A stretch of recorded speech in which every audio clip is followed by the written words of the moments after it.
The afternoon sun scorched the rooftops of Nwaga University as students hurried to their lectures. Among them walked Chika, his shoes dusty, his notebook nearly full of borrowed pages. He hadn't eaten since morning, but his mind raced with business ideas. Life on campus wasn't kind to broke dreamers, yet Chika had something many didn't: relentless optimism. Across the courtyard sat Amara, a second-year accounting student counting her last 50 naira note. Her stomach growled louder than the class bell, but she smiled anyway. When Chika met her that day under the mango tree, they shared stories of struggle and laughed at their hunger. That moment, hunger became the seed of something powerful, an idea and a friendship that would change their lives. That night, Chika couldn't sleep. He stared at the ceiling in his hostel, thinking of how many students slept hungry like him. If only someone sold cheap snacks around the lecture halls, he thought. The next morning, he met Amara again at the same mango tree. "What if we sell snacks on campus?" he asked eagerly. Amara blinked. "Snacks? Like meat pie, chin-chin, and buns?" "Yes. Affordable, homemade, something every student can buy." They both laughed at the simplicity of it. But when Chika spread his notebook and began drawing rough figures, Amara saw something different, a spark of vision. The mango tree became their first office. Beneath it, hunger turned into hope. They had no capital, but giving up wasn't an option. Amara decided to sell her old phone, while Chika borrowed 2,000 Nigerian nairas from his roommate. With 5,000 Nigerian nairas total, they bought flour, sugar, oil, and a small charcoal stove. That night, in the dim light of Amara's hostel kitchen, the air filled with the sweet smell of frying buns. They laughed as they worked, Amara kneading dough, Chika packing the finished snacks into nylon bags. At dawn, they went from class to class, offering hot, fresh buns. Students bought with smiles and coins. For the first time, they felt the thrill of making something out of nothing. Success tasted like sugar and sweat. Within a week, the duo became popular. Everyone knew Chika and Amara's snacks. Their partnership was natural. Chika handled strategy, Amara handled accounting. Their chemistry was obvious, even to strangers.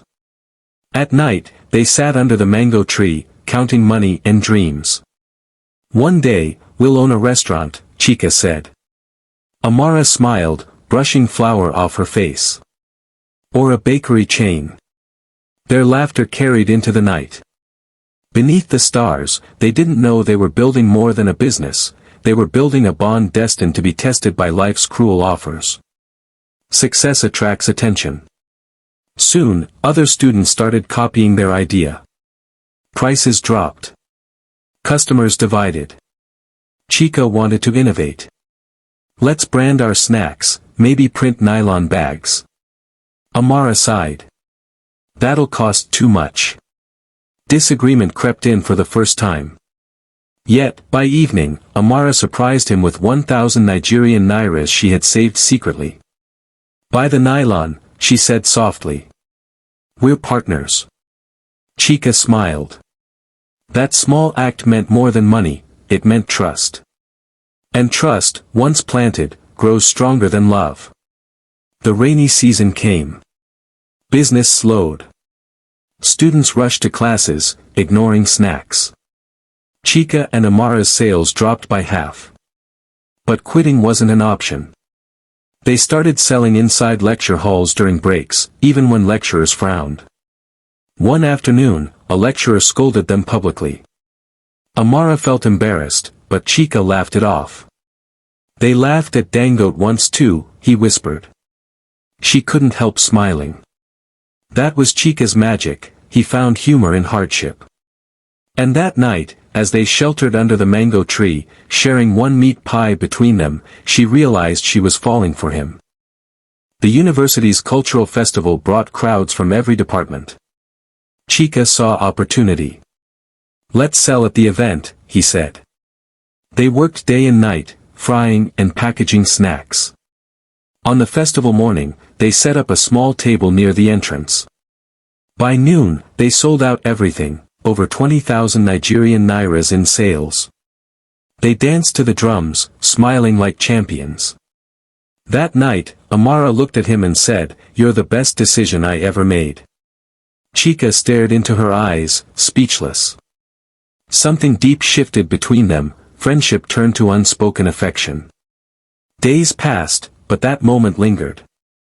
Finally, one quiet evening, Chika broke the silence. "Amara, I like you, more than just a partner." She froze, her heart pounding. "Chika, we have a business." "What if? What if it makes us stronger?" he interrupted. The breeze rustled the mango leaves above them. She smiled shyly. "Then I like you too." They didn't need more words. The stars and the smell of roasted snacks sealed their first kiss. Beneath the mango tree, love bloomed beside ambition. Being lovers didn't stop their hustle, it fueled it. They planned new recipes, saved profits, and dreamed bigger. Students now called them the campus couple. They didn't mind, they were too focused. But success bred whispers, some envied them, others doubted them. One girl, Tonia, known for her beauty and wealth, began to notice Chika. She was drawn to his drive. Amara laughed it off when friends warned her, but fate had started sharpening its knife. The first test of love was on the horizon.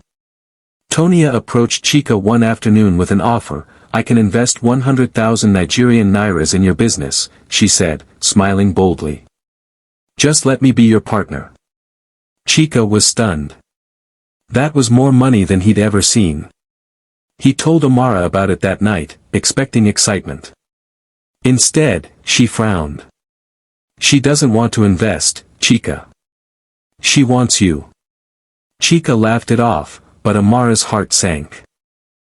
Beneath the mango tree that night, the air felt heavier. The dream that brought them together was about to test their love, love against money, heart against ambition. Days after Tonia's proposal, Chika couldn't stop thinking about it. A 100,000 Nigerian nairas investment could change everything.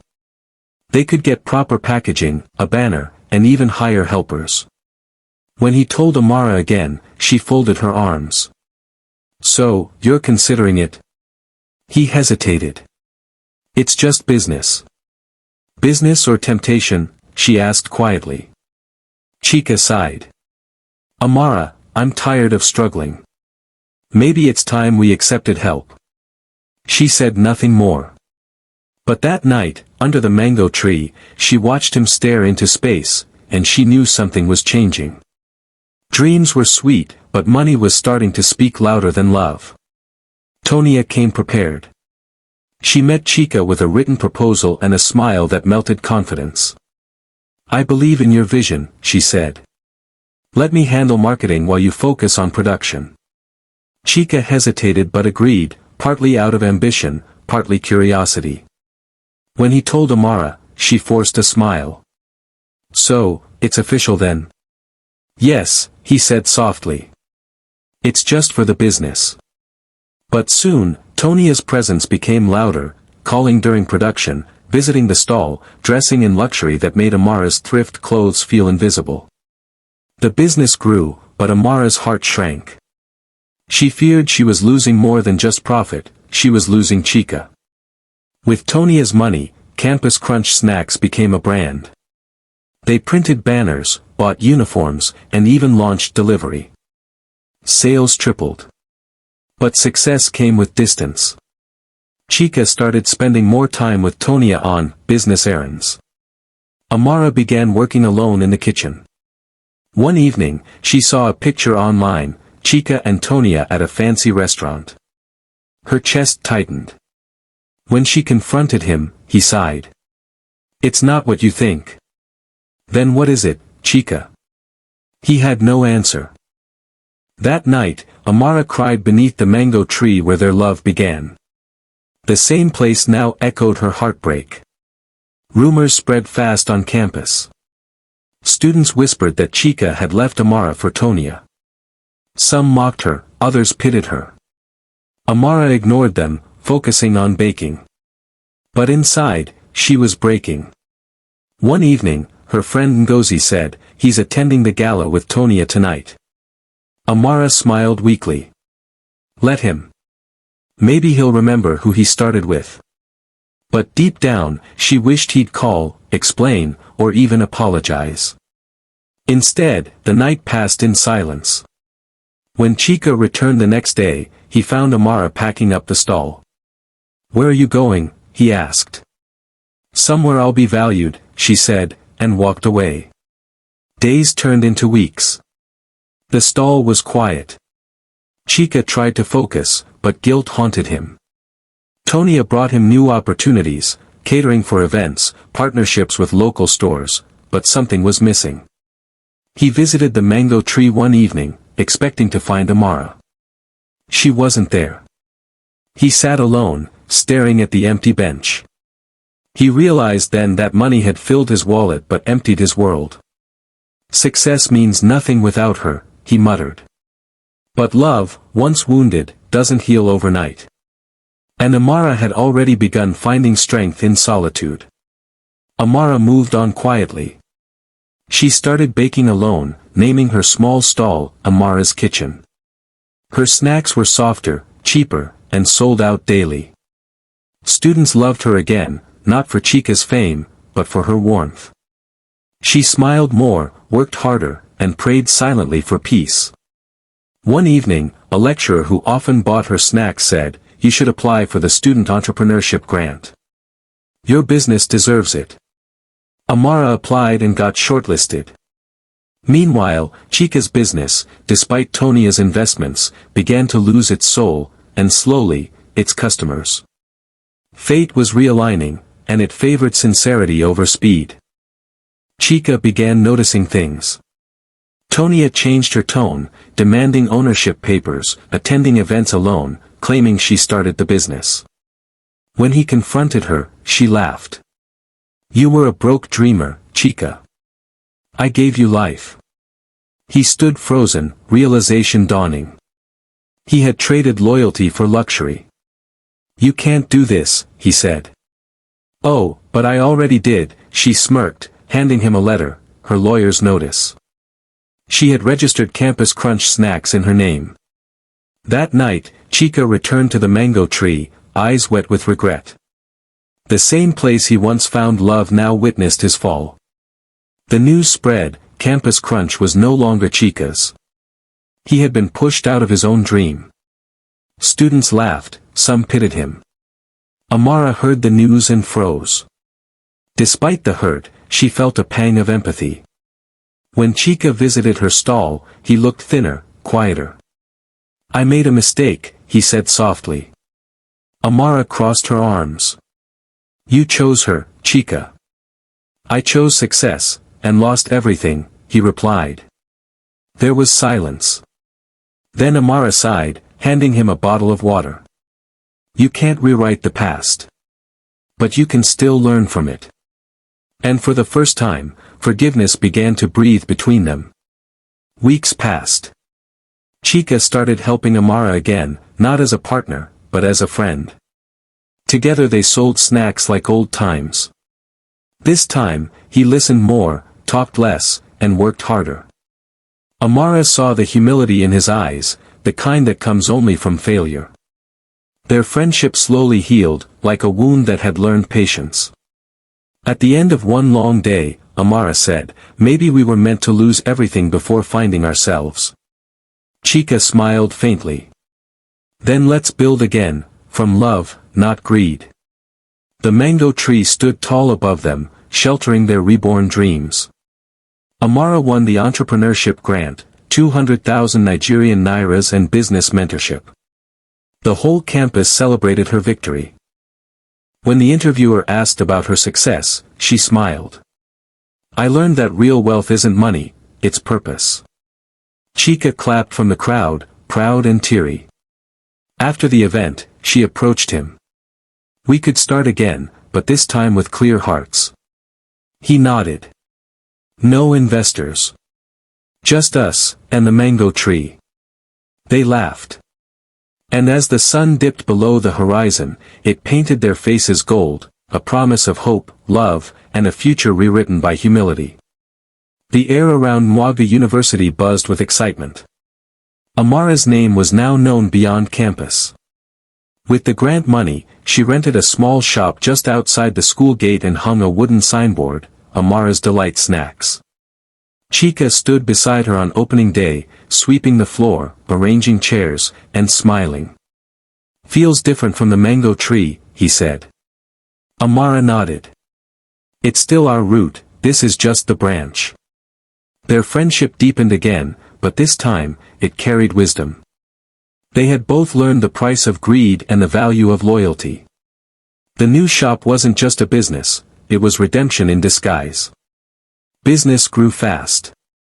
Students and lecturers now preferred Amara's Delight over Tonia's rebranded Campus Crunch.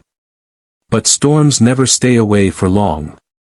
One morning, Tonia showed up at their shop in a shiny car. "You think you've won?" she sneered. "I'm launching a bigger outlet near the hostel. You can't compete." Chika clenched his fists but Amara held his hand. "Let her. We'll win with honesty." Tonia smirked and left. That evening, Amara whispered, "If she's the storm, we'll be the rainbow." Chika smiled, the woman he once hurt had now become his strength. Amara and Chika worked late into the night. They experimented with new snacks, coconut chips, banana bread, puff-puff with pepper sauce. Sometimes they were too tired to talk, but their silence was peaceful. Chika often glanced at her while she baked, her face glowing in the soft light. He still loved her, but this time, he hid it behind gratitude. One night, she caught him staring and said softly, "If you still care, say it." He looked away. "I care more than words can hold." She smiled. The past hadn't vanished, but it had healed enough to hold hope again. Tonia's expansion came fast, too fast. She hired workers she couldn't trust, bought supplies she couldn't manage. Within months, complaints rolled in, stale snacks, rude staff, poor hygiene. Meanwhile, Amara's Delight thrived on consistency. One afternoon, Chika and Amara watched as Tonia's workers argued at the gate. "She forgot what business means," Amara said quietly. "Yeah," Chika replied, "she chased power instead of people." It was poetic justice, not revenge, but a reminder that pride always falls to patience. And in that victory, Amara's heart finally forgave completely. Word spread across departments, Amara's Delight wasn't just a snack shop, it was an experience. Students came to relax, talk, and study there. A campus magazine featured them on the front page, From Hunger to Hope, the couple who baked their way to success. Amara laughed when she saw it. Couple. Chika grinned. Maybe the journalist saw the future. They both laughed, but their eyes told another story, one of deep affection, second chances, and unspoken promises. That night, they sat under the mango tree again, reminiscing. The same tree, the same stars, but two changed souls. Chika's father, a retired teacher, came visiting after hearing of his son's success. He hugged Chika tightly. "I'm proud of you, my boy," he said. But later, he whispered, "A man must marry early." "Is that Amara I've been hearing about?" Chika chuckled nervously. "Yes, Papa. But we're just partners, for now." His father nodded slowly. Partnerships fade, but love strengthens legacy. The words echoed in Chika's mind long after he left. For the first time, he began to wonder, maybe it was time to stop hiding behind business and start building a future with her. One evening, after a long day of sales, Chika and Amara sat outside, watching the sunset melt over the rooftops. "I've been meaning to say this," he began. Amara turned. I still love you, Amara. I never stopped. I was just foolish before." She looked at him for a long moment, her eyes soft but unreadable. "You've changed, Chika. But love isn't words, it's consistency." "I'll prove it," he said firmly. She smiled faintly. Then start by showing up tomorrow, 5 a.m., baking shift. He laughed. Challenge accepted. Love had knocked again, this time with humility at the door. A local TV show invited Amara for an interview on young entrepreneurs. She was nervous but excited. When the interviewer asked about her success secret, she said, faith, friendship, and failure. Without those, I'd have no foundation. Chika watched proudly from the studio corner. After the show, brands started reaching out for collaborations. One even offered to feature their snacks in supermarkets. As they celebrated, Chika whispered, see? I told you we'd make it big. Amara laughed. Yes, but this time, it's not about money, it's about meaning. Their story was inspiring others, and healing themselves. As the months passed, their love grew quietly. Business expanded to 2 branches. Chika decided it was time. He planned a surprise proposal, not in a fancy restaurant, but under the mango tree where it all began. He told her they had a customer meeting there. When she arrived, she found the tree decorated with lights and pictures of their journey, from frying buns in her hostel to owning a brand. Chika knelt, ring in hand. From hunger to love, from failure to faith, will you build forever with me? Tears filled Amara's eyes. Yes, she whispered. 1,000 times yes. Their engagement became the talk of the campus. Students who once mocked them now called them role models. Preparations began, not grand, but heartfelt. They wanted a simple wedding, small, pure, and meaningful. One night, as they planned under the mango tree, Amara said, it's funny how this tree witnessed everything, hunger, heartbreak, success, love. Chika smiled. It's our symbol, proof that beautiful things grow from broken soil. She leaned her head on his shoulder. The stars above shimmered softly, as if blessing them. The hustle that once fed them had now birthed something eternal, love built on purpose. Graduation came with joy and fear. As the crowd cheered, Amara and Chika wore their gowns proudly. They had built something from scratch, and now life was calling beyond the school gates. After the ceremony, Chika sighed. No more campus walls. Just the world, big and unpredictable. Amara smiled. Then we'll build our own walls. They decided to rent a small shop in town and expand Amara's delight beyond students. It was a new chapter, but reality soon struck. Rent was high, staff were lazy, and sales dropped without the campus crowd. Success in school was easy. Surviving the real world was the real test. Lagos, loud, fast, and unforgiving. That's where they moved to chase bigger dreams. Their first week was chaos, wrong deliveries, missing flower bags, constant noise. They missed the calm of their campus days. Chika took a night job to support them while Amara managed the shop by day. Sometimes, they barely saw each other. One night, as Chika returned tired, he found Amara asleep on the counter, her apron still on. He smiled sadly and whispered, we'll make it again. Their love was strong, but exhaustion was slowly stealing their laughter. Still, they refused to quit, they had built too much to break now. Success came slowly, but tension came faster. Chika's job demanded long hours. Amara began feeling neglected. You're never here, she said one night. He sighed. I'm working for us. Yes, but we're losing us in the process. Arguments became frequent, about money, time, and exhaustion.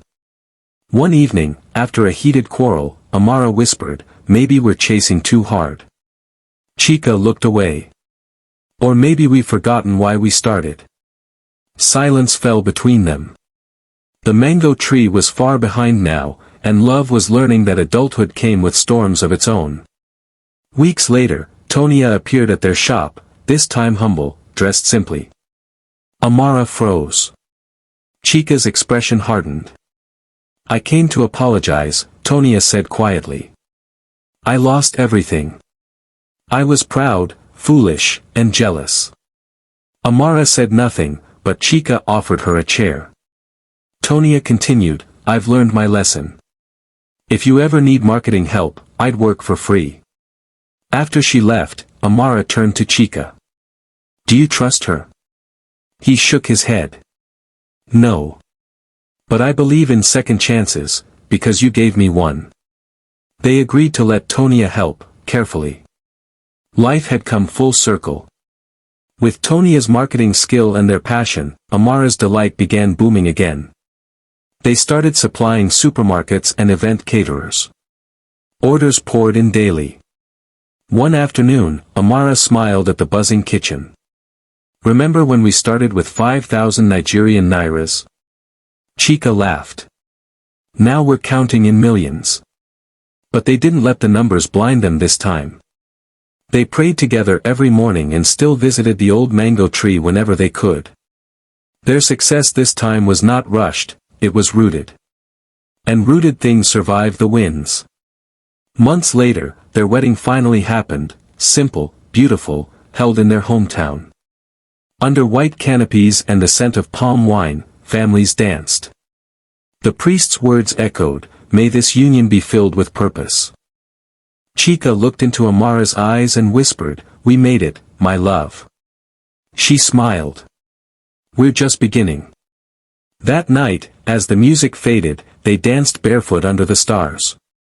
The journey from hunger to happiness had been long, but worth every tear and trial. The mango tree had witnessed their love, and now heaven witnessed their union. Marriage was sweet, for the first few months. Then reality knocked again. Amara struggled to balance home and business. Chika's ideas sometimes clashed with hers. Why can't you let me handle the expansion? He asked one night. Because I built this with my sweat, she replied. They both went silent. Love was no longer about butterflies, it was about patience, forgiveness, and teamwork. Later that night, Chika whispered, we can't let success break us again. Amara nodded. Then let's fight together, not against each other. Love matured that night, less sweet, but more stable. One evening, Amara held a pregnancy test with trembling hands, 2 red lines. When Chika saw it, he froze, then laughed in disbelief. We're having a baby. She nodded tearfully. From that day, every decision changed. They started saving more, planning more carefully. Business became more than profit, it became legacy. Amara often rubbed her belly and whispered, you'll grow up knowing what struggle means. Chika would reply, and what love can do when it refuses to quit. The child became a new reason to rise, a new dream beneath the mango tree. The pregnancy was difficult. Amara's blood pressure rose. She was advised to rest, but she refused to stop working. One afternoon, she collapsed in the bakery. Chika rushed her to the hospital, terrified. Please, save them both, he begged the doctor. Hours later, she stabilized. The doctor warned, she needs rest or she might lose the baby. Chika held her hand that night, tears in his eyes. We've built enough. You're my real success. She smiled weakly. Then promise me we'll never chase money more than we chase peace. He kissed her forehead. I promise. After a long night of labor, a baby boy's cry filled the hospital room. Chika held him, overwhelmed. Our little miracle, he whispered. Amara smiled, exhausted but glowing. Let's name him Majobuchi, human beings are not God. They both laughed softly. The name was perfect. News spread across town, the snack couple had a son. At their next visit to the university, they placed a tiny mango leaf beside the old tree. That's where it all began, Chika said. Amara nodded. And now, a new story begins. The mango tree stood proud, witness to love, loss, and legacy reborn. If this story entertained you, please like, share and comment. And don't forget to subscribe to our channel for more stories that will keep making you happy on a daily basis.